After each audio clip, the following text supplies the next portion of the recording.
Hello les amis, j'espère que vous allez bien et je vous retrouve aujourd'hui pour une nouvelle vidéo. Donc comme vous avez pu le lire, il s'agit de mon bilan du mois de février.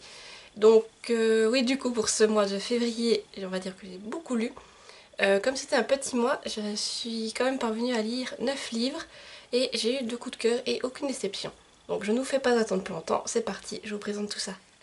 Alors on va directement commencer avec les coups de cœur. Donc le premier coup de cœur ça a été pour Jane Eyre, Sur les pas des chevaux d'Agathe Romeo.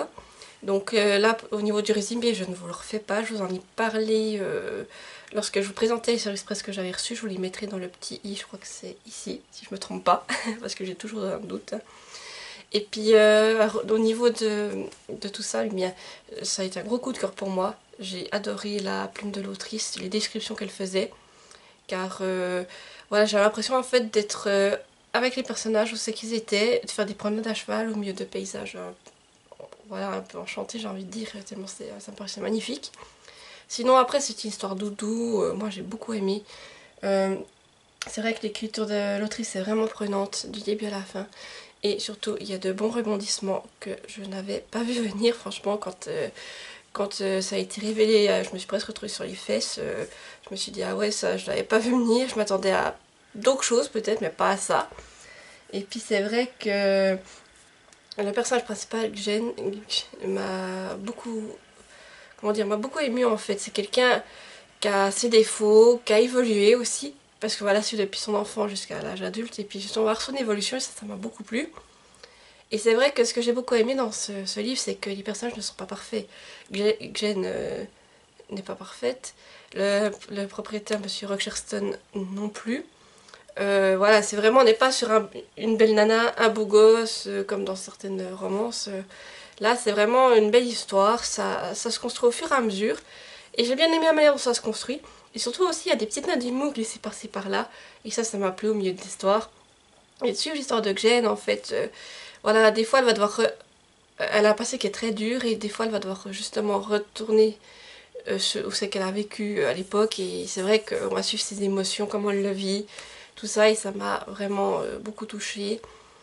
C'est vrai que Jen, je me suis beaucoup attachée, et puis c'est une histoire, voilà, je trouve que ça se lit, c'est agréable, on passe un bon moment. Pour moi, ça a été un vrai moment un peu doudou, je dirais. Vraiment, j'ai vraiment eu du plaisir. Et puis, comme c'était dans l'univers des chevaux, et bien, ça pourrait comme plaire. Alors, oui, alors, du coup, j'ai oublié de vous dire, ce livre, j'ai reçu en service presse de la part des éditions Canaline, que je remercie encore. Parce que franchement, c'était une très belle découverte et je me suis régalée du début à la fin. Ce livre, je l'ai dévoré, je ne sais plus combien il faisait de pages, mais je l'ai dévoré en quelques jours à peine, tellement je voulais connaître la suite. Et si vous aussi vous cherchez une histoire mélangeant du contemporain, de la romance et en lien avec les chevaux, eh bien allez-y, foncez, c'est vraiment une pépite. Et mon deuxième coup de cœur, ça a été pour Sous le soleil de la lune, tome 2, Shayton, de Sonia Kouratine, pardon. Là, je remercie encore Sonia qui m'a envoyé son deuxième roman en service presse.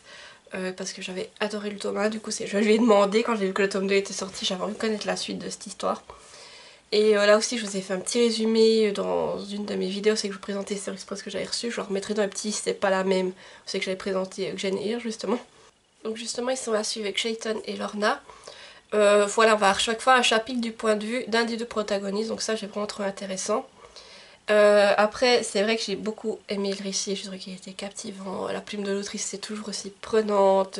J'avais envie de connaître absolument la suite parce que chaque fois, à la fin d'un chapitre, il se passe quelque chose, ils ont les coupé là. On se dit, mais qu'est-ce qui arrive à ce personnage? Et on switch sur l'autre. Donc c'est vrai que ça nous tient en haleine tout du long, ce rythme-là. Et puis, ce que j'ai beaucoup aimé aussi, c'est qu'il y a des références, des références subtiles au tome 1 tout au long de l'histoire. Donc c'est pour ça que je vous conseille de lire le tome 1 avant celui-ci. Et déjà, vous comprendrez mieux qui est Shayton, tout ça. Et aussi les petites références, comme ça vous saurez ce que c'est. Moi j'avais le sourire aux lèvres quand j'ai arrivé, quand je voyais ça, ça me faisait vraiment sourire. Et puis voilà, j'ai envie de vous dire, ce roman en fait c'est...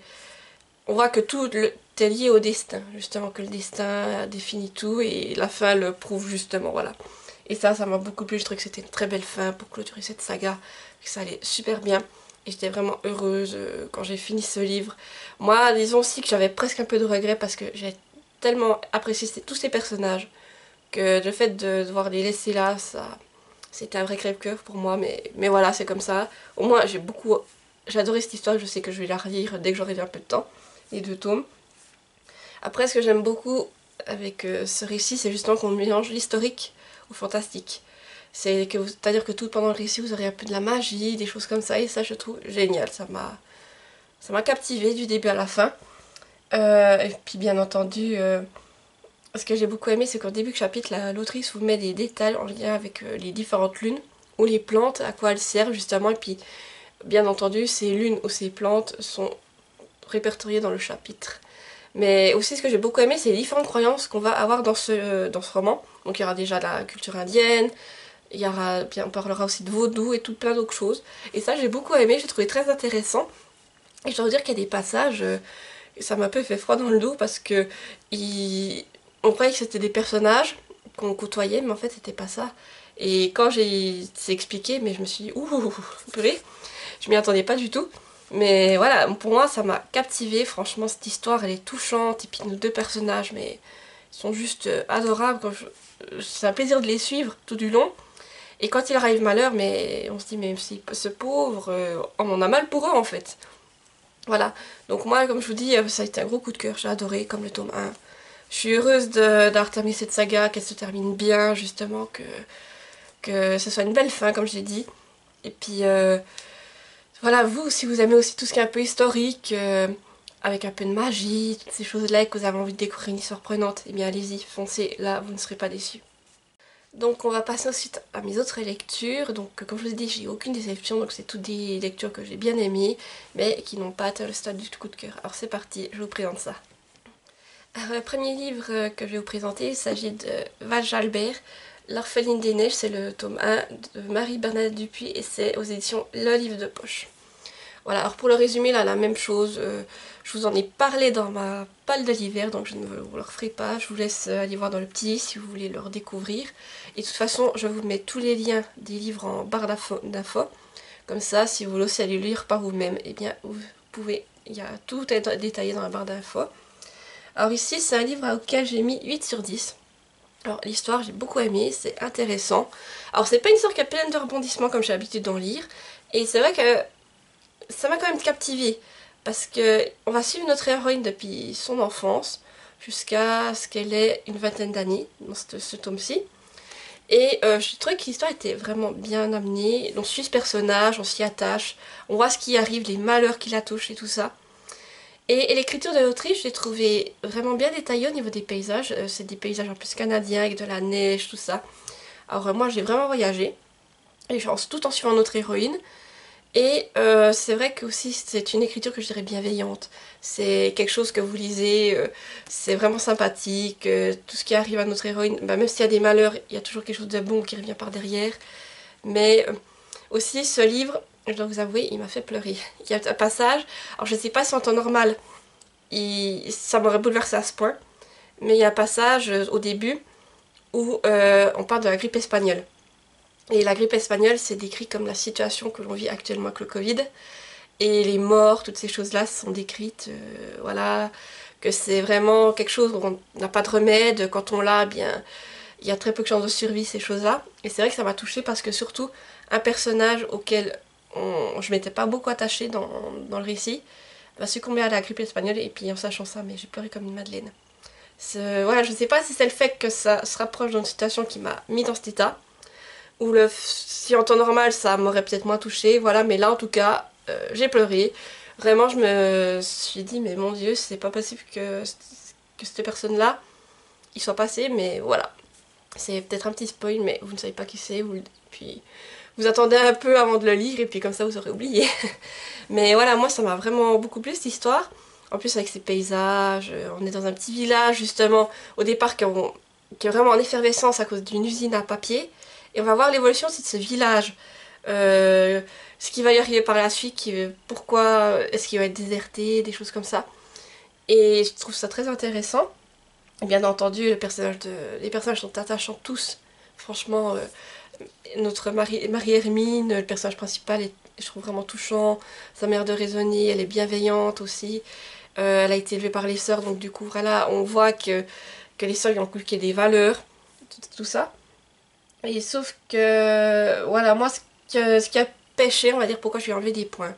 c'est parce que la fin, il y a des, comment dire, des choix de fait ce personnage principal, Marie-Hermine, que ça m'a semblé totalement irréfléchi. Je peux pas comprendre que quelqu'un qui a un passé comme le sien, qui a été abandonné, qui a été éduqué par des religieuses, avec des valeurs, toutes ces choses-là, qu'elle puisse prendre des décisions si irréfléchies comme ça sur un coup de tête. Ça, j'arrive pas à le comprendre. Voilà. Surtout qu'il y a eu d'autres choses qui sont arrivées, qui se sont enchaînées. Euh, et puis là, vu cette situation, je comprends pas comment est-ce qu'elle peut laisser tomber tout ce qu'elle a à ce moment-là, juste pour sur un coup de tête. Voilà, ça me semblait illogique et voilà, pas en adéquation avec le personnage. Voilà pourquoi j'ai retiré des points, parce que pour moi, tout simplement, ça collait pas. Mais voilà, après, je vais quand même lire la suite de l'histoire, voir ce qui va arriver à notre héroïne. Le tome 2 est dans ma wishlist, voilà, faut que je le commande. Mais voilà, j'ai hâte quand même de voir ce qui va arriver à notre héroïne, et puis peut-être que je lirai le tome 2 en hiver, parce que c'est vrai que ce sont des lectures qui passent très bien en hiver. Alors voilà, si je cherchais une histoire un peu, on va dire, historique dans le contemporain, et que vous avez envie de suivre un personnage, de quelque chose de touchant, qui est bienveillant, eh bien je vous dis, ce livre, voilà, vous pouvez y aller sans souci, c'est vraiment très intéressant. Et moi je me suis régalée, franchement il fait passer près de 700 pages, hein. C'est écrit quand même assez petit, il faut trouver un début de chapitre pour vous montrer. Mais je l'ai dévoré.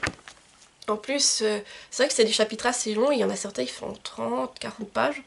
Mais je voyais pas les chapitres passer, franchement, je lisais. C'est vrai que voilà, les 600 pages, faut quand même pour les fesses se les lire, mais franchement, j'ai adoré, moi, ça m'a plu. Je pense que ça aurait été un coup de cœur s'il n'y avait pas eu ce point négatif vers la fin, voilà. Mais bonne lecture que je vous recommande sur ton hiver là, alors là vous serez servi. Alors, j'ai ensuite lu en lecture commune le tome 2 de Smile Spaces. C'est Frisson au mont Hemlock de Catherine Arden chez Pocket Jeunesse.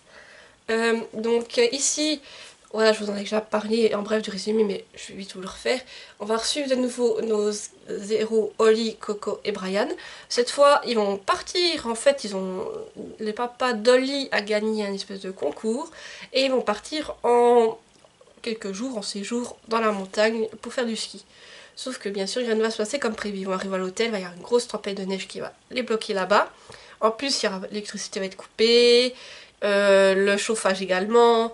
Donc voilà, ils vont être enfermés dans l'hôtel, tous ensemble, avec la mère de Coco, qui sera aussi de la partie. Et là, Holly va rencontrer une petite fille qui va lui dire qu'elle cherche ses os, et apparemment ce sera un fantôme. Voilà. Donc nos amis vont venir l'enquête, et on va voir ce qui va leur arriver. Voilà, donc déjà je vous montre la couverture, elle est super belle. Et c'est une lecture vraiment jeunesse, donc là j'ai mis la note de 8 sur 10. Alors franchement l'ambiance elle est vraiment spooky, hein. Je vous dis, moi je lisais ça le soir, mais il y a des moments je frissonnais, je me disais oh purée, j'avais des bons petits frissons, c'était sympa. Alors c'est pas les grosses terreurs bien entendu, comme si vous lisiez du Stephen King ou je sais pas quel autre livre d'horreur. Là c'est vraiment modéré, c'est adapté pour la jeunesse. Mais moi ça m'a vraiment beaucoup plu, j'ai trouvé qu'il était plus spooky presque que le premier, Frisson... non, c'était quoi le premier? Terreur Asmacolo, pardon. Voilà, j'ai trouvé qu'il était plus spooky. Bien sûr, les personnages sont toujours aussi attachants. Et ce que j'ai beaucoup aimé dans ce livre, c'est qu'on va suivre à la fois le point de vue d'Holly, mais aussi celui de Coco. Et Coco, on l'a toujours vu d'une certaine manière, et là, on va voir comment est-ce qu'elle pense, et on va la découvrir d'une autre façon.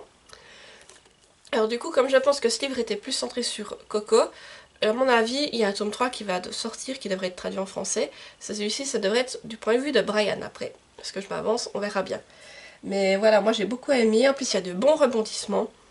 Après, ce que je lui ai reproché, c'est que voilà, la fin, pour moi, je l'ai trouvée trop hâtive.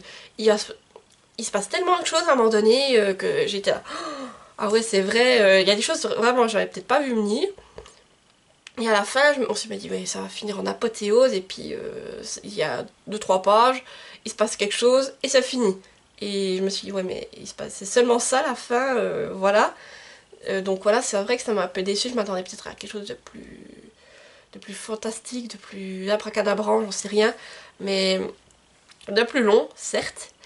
Et c'est ça qui m'a fait perdre des points. Par contre, bien entendu, la plume de l'autrice est toujours prenante et je dirais même glaçante pour ce tome parce que voilà tout ce qui s'y passe. On va retrouver aussi quelques références au tome 1, donc c'est pour ça que vous avez meilleur temps je pense de lire le tome 1 et d'ensuite en sélectionner avec celui-ci. Mais une bonne lecture. Alors ça reste du jeunesse, hein, voilà, c'est du jeunesse mais ça se lit très bien, ça se lit vite. C'est vraiment intéressant. Ici, celui-ci, il faisait combien de pages? Il faisait ouais, 250 pages, un peu plus que 250. Mais l'écriture, comme je vous dis, ça reste jeunesse, donc écrit assez grand, assez espacé. Et puis les chapitres ne sont pas trop longs, donc les chapitres, vous les enchaînez, vous les bouffez presque. Voilà. Mais si vous recherchez une lecture un peu qui fait un peu peur, mais sans vous foutre la pétoche, tout en restant dans une ambiance jeunesse, sympathique, eh bien allez-y, ce livre il est vraiment bien fait. Après, comme moi, la fin hâtive, comme j'ai dit, je trouve que voilà, c'était une fin hâtive. Après, ça reste, faut pas que j'oublie que ça reste du jeunesse, donc c'est peut-être pour ça. Mais c'est vrai que moi, sur ça, je suis restée sur ma fin et j'aurais peut-être aussi voulu avoir plus de détails sur certains personnages. Alors, à voir si ce sera révélé dans les prochains tomes. Voilà. Mais une bonne lecture tout de même, et je suis contente de la refaire, et en plus en hiver, ça passe super. Alors mes prochaines lectures, en fait, je vais vous présenter deux tomes. Donc il s'agit de La guerre des clans. Le clan du ciel et l'étranger, c'est des livres illustrés, c'est le tome 1 Sauvetage des Hunter, et c'est toujours aux éditions Pocket Jeunesse, pardon. Et j'ai aussi lu le tome 2, Le Code du guerrier. Donc je vous montre les couvertures, comme vous voyez. Voilà, le tome 1 et le tome 2. Voilà, comme ça, maintenant je les prends comme ça, c'est plus simple. Donc là, c'est comme je dis, c'est des petits romans illustrés. Le premier, le tome 1, j'ai mis 7 sur 10 et le deuxième, 8 sur 10, donc celui-ci. Voilà. Alors là, au niveau de l'histoire, on va suivre le clan du ciel. C'est la suite en fait du hors-série sur l'étoile de feuille, donc le dessin d'étoile de feuille que je vous ai présenté, je crois, il y a un mois. Le mois passé, si je dis pas d'erreur. Ouais, ça fait longtemps que c'était ça. Donc là, c'est pour ça que je suis directement chaîne Expédié hors-série, car on va directement suivre ce qui va s'y passer. On va retrouver Étoile de Feuille qui à ce moment-là attend des chatons et des nouvelles menaces vont peser sur son clan. Voilà, je ne vous en dis pas plus, en plus un chat étrange va vouloir entrer dans le clan du ciel. Voilà. Donc au niveau de cette histoire, c'était une histoire vraiment intéressante, il y a toujours des rebondissements, c'est bien fait. C'est des histoires qui sont très courtes, en une journée même, ou même quelques heures si vous êtes quelqu'un qui lit rapidement, vous l'avez lu. Donc voilà, ce sont des petits livres qu'en une journée vous lisez facilement. Même un enfant, il les lit en une journée facile, hein, ça reste un style un peu comme une BD. Les personnages, eh bien, moi j'ai beaucoup aimé les retrouver, surtout que quand j'avais lu leur série, je me rappelais les noms et je me disais, ah ben voilà à quoi il ressemble tel personnage. Parce que c'est vrai que là, comment ils ont dessiné, c'est sympathique. Par contre, moi j'ai trouvé qu'il y avait peut-être un manque de détails par moment. Voilà, c'est très court, donc bien entendu, ça se fait, le manque de détails se fait sentir. Et par contre, le tome 1, il y a eu un gros rebondissement final, c'est pour ça que je me suis jetée sur le tome 2. Et que, voilà, le tome 2, la même chose, hein, il se passe quelque chose à la fin et on a hâte de savoir ce qui va se passer par la suite. C'est des gros rebondissements finaux, en tout cas dans ces petits-là. Et moi, ce que j'ai enlevé en fait 10 points. En tout cas pour le tome 1, j'ai enlevé plus de points. Je vais vous montrer. Alors je reprends juste en main. Donc le tome 1, en fait, ce que j'ai enlevé des points, c'est que j'ai trouvé peut-être les dessins un peu trop simplistes. Mais c'est ce qui m'a pas dérangé à première vue. Sauf qu'après, on a des personnages qui se ressemblent beaucoup. Et là, je confondais certains chats en fait. J'arrivais pas à dire qui était qui. Alors, je vais vous montrer un exemple, je vais vous montrer au début. Je vais commencer d'ici, ouais, je vous montre juste la première page. Voilà, là vous voyez, c'est quand même assez simple, mais c'est beau. Mais c'est vrai que des fois, quand il y a plusieurs chats, et en plus qu'ils sont pleins qui se ressemblent, vous dites, mais qui est qui? Donc c'est pour ça que j'ai enlevé des points. Et dans le deuxième, par contre, étonnamment, j'ai pas eu ce problème-là au niveau du dessin. Alors bien entendu, il y a toujours le manque de détails, c'est pour ça qu'il a eu moins de points que les autres. Et puis aussi, ce que j'ai trouvé intéressant dans celui-là, c'est qu'on va suivre une histoire. On va découvrir le passé d'un personnage. Et c'est vrai que j'ai trouvé ça touchant, intéressant, ça m'a vraiment ému de savoir le passé de ces personnages. Et si vous êtes un amateur de la guerre des clans, je vous dis franchement, il faut lire ces petits hors-série car sinon vous allez passer à côté de détails qui sont très intéressants et en lien avec la saga principale, notamment pour certains personnages. Voilà. Donc pour moi ça a été des bonnes petites lectures courtes, voilà, ça m'a plu. même si c'est peut-être pas des coups de cœur, mais c'est toujours sympa à lire et ça permet de passer un bon moment. J'ai ensuite lu Le Ranch de l'Espoir d'Alison B. Alors là, pareil, pour le résumé, je vous l'ai fait lorsque je vous ai présenté ma pile à lire de l'hiver, donc vous pouvez le redécouvrir dans ma vidéo. C'est une lecture à laquelle j'ai mis 8 sur 10. C'est vraiment, je qualifierais ça d'une romance de Noël vraiment sympathique. On a l'ambiance comme un film de Noël, j'ai envie de vous dire. C'est vraiment agréable, cocooning.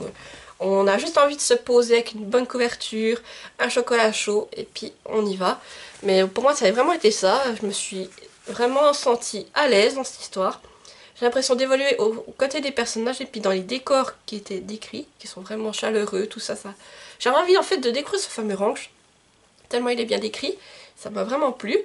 Et à côté, on a nos deux protagonistes, donc qui on va avoir chaque fois le point de vue de l'un et de l'autre à chaque chapitre, ce qui est vraiment aussi intéressant, comme savoir ce que les deux pensent, parce que c'est vrai qu'ils ont les deux une manière de penser, et qui est bien différente, et on se demande comment est-ce qu'ils vont finir ensemble, voilà.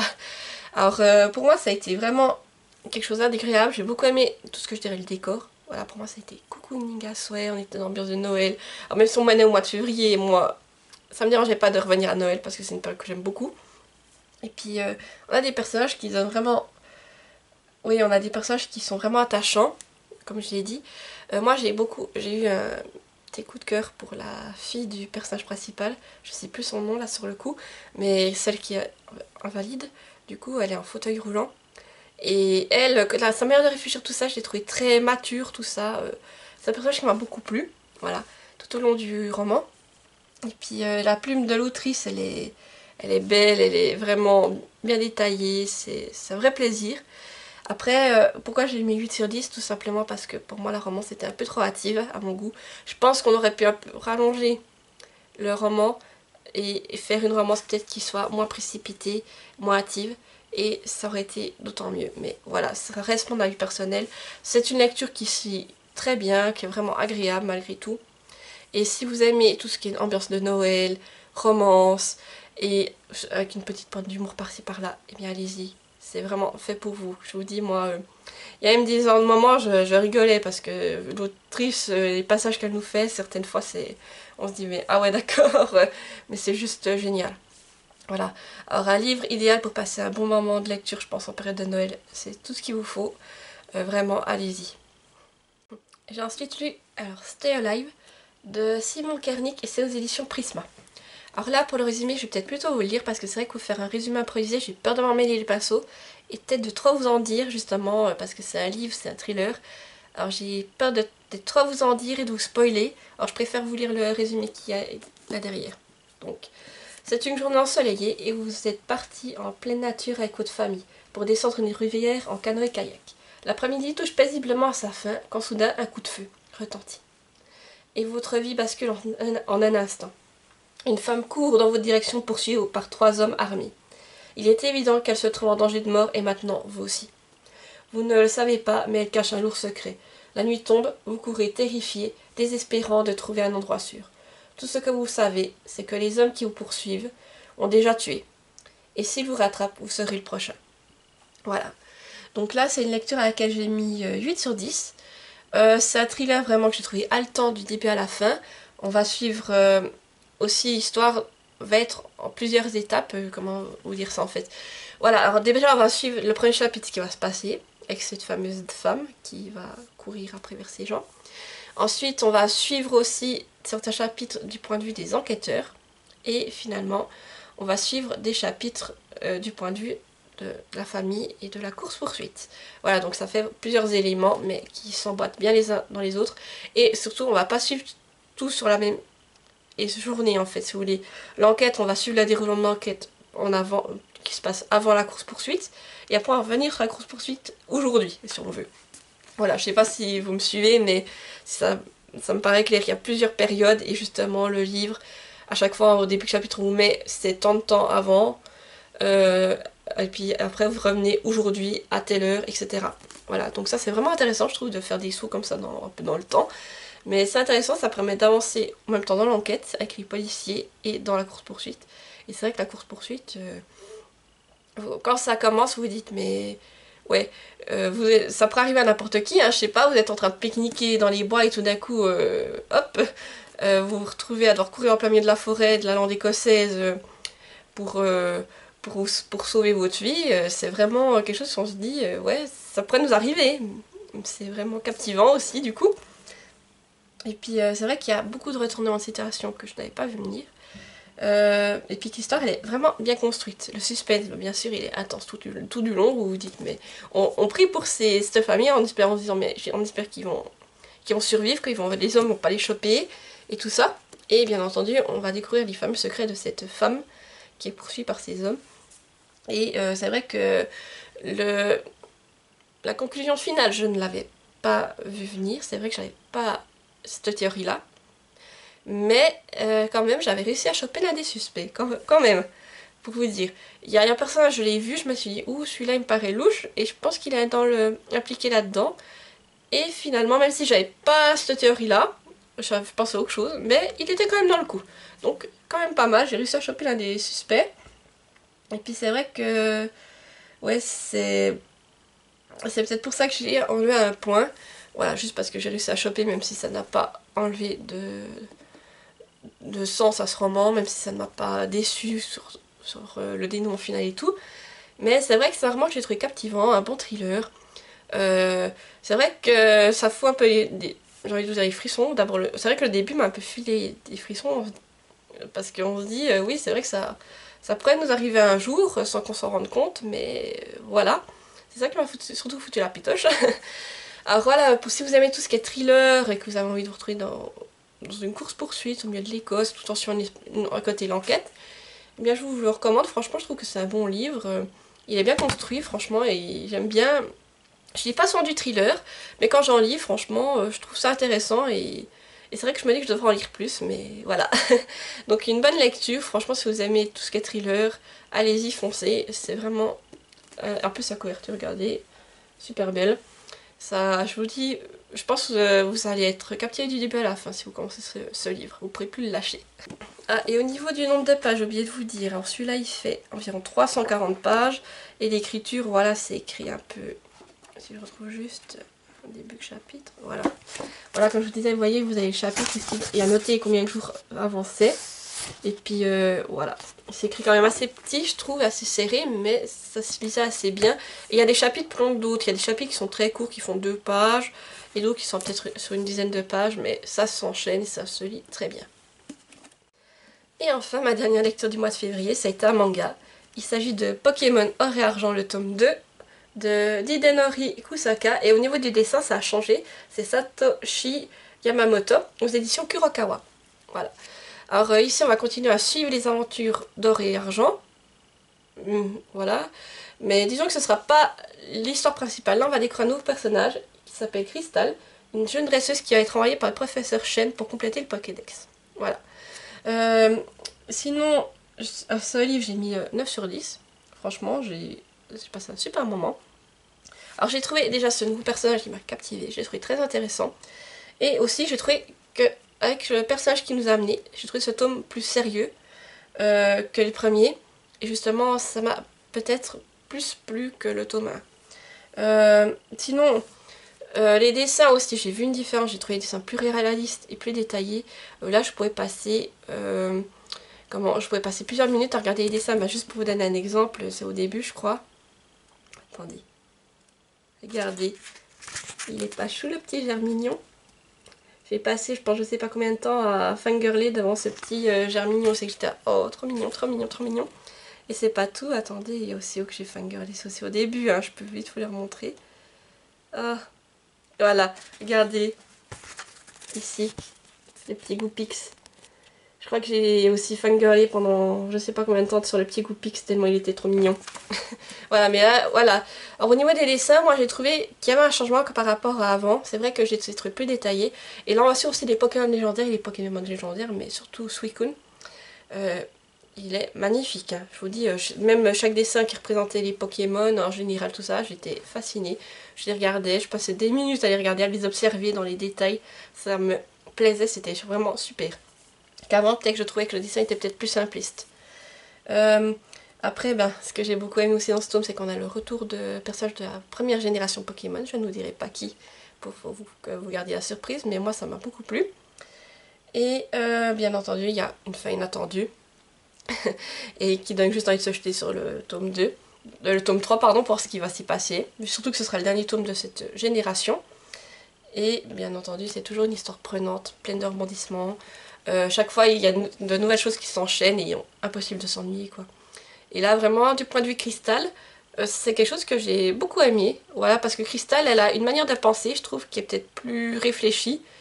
Et Crystal, en fait, je vais être claire, moi, pour moi, c'est le personnage que si Pokémon existait et que j'avais été dresseuse, mais c'est le personnage, je pense que j'aurais été quelqu'un d'attachant. Et puis dès qu'elle voit un Pokémon, ah, je vais le choper, il faut à tout prix que je le chope, tout ça. Mais c'est ça. Crystal, c'est le dresseur que je pense la majorité des personnes auraient voulu être. Alors, voilà, on s'y attache d'autant plus. Vraiment, alors là, ça a été un pur plaisir de lire ce manga. Alors ici, c'est un manga, il fait combien de pages? Juste que je vous dise environ. Si je retrouve juste... Voilà, il fait, ouais, 500, je dirais 500, passer 500 pages. Mais ça se lit très vite, quoi, c'est du manga, même si... Moi, j'ai pris un peu plus de temps parce que j'ai regardé observé tous les dessins, tout ça, tellement j'étais captivée. Mais malgré tout, ça se lit vite, et puis c'est une bonne histoire. Et je trouve que cette deuxième génération, elle me donne presque envie de rejouer à Pokémon Soul Silver sur la DS. Voilà. Tellement, je me dis, nostalgie. Mais voilà, j'ai envie de lire le tome 3 prochainement parce que ce tome 2, je crois que c'est le tome Pokémon jusqu'à maintenant que j'ai le mieux noté, ou c'est que j'ai absolument aucun point négatif à dire. J'ai juste mis 9 sur 10 parce que, voilà, c'est pas le coup de cœur. Mais vraiment un bon moment de lecture, donc si vous aussi vous avez Pokémon, que vous avez envie de retomber en enfance, tout ça, ces mangas sont faits pour vous. Après, ne vous attendez pas à un manga qui soit fait du point de vue du dessin animé, c'est pas du tout ça. Ouais, plutôt de l'animé, comme on dit. Hein. Mais voilà, c'est pas du tout ça. C'est des mangas qui sont vraiment plus inspirés du jeu vidéo. Et je trouve ça génial en fait, parce que si vous allez voir Pokémon, ben sur la Game Boy, la DS, tout ça, et bien voilà, ça replonge en enfance. Et c'est juste génial, c'est un pur plaisir. Vous avez l'impression de retourner 10 ans, 15 ans en arrière presque, mais voilà. Moi, ça elle a fait, et maintenant je me réjouis du le tome 3. Et voilà, j'arrive déjà au bout de ce bilan. Donc pour le mois de mars, eh bien, j'ai quelques services presse que je vous présenterai le mois prochain, que je vais lire. Sinon, je vais aussi commencer ma palle du printemps. Ça, ce sera une des prochaines vidéos que vous aurez justement. J'espère que ça vous plaira. Et pour ce mois, et bien sinon, le mois de mars, je pense que je vais continuer Pokémon, comme voilà, je vais lire le troisième tome de la deuxième génération. Et pour le reste, eh bien, je piocherai au fil de mes envies les livres qui me tentent dans ma palle. Voilà. Et vous n'hésitez pas à me dire en commentaire eh bien, ce que vous avez lu durant le mois de février. Si vous avez des coups de cœur, des déceptions. Ce que vous pensez lire pour le mois de mars aussi. Comme ça qu'on puisse échanger. Ça fait toujours plaisir d'échanger avec vous. C'est un vrai plaisir. Et puis n'oubliez pas de mettre un petit j'aime si ça vous a plu. Ça fait toujours plaisir. Alors moi, il ne me reste plus qu'à vous souhaiter une bonne lecture pour la suite. Et à tout bientôt. Bye bye.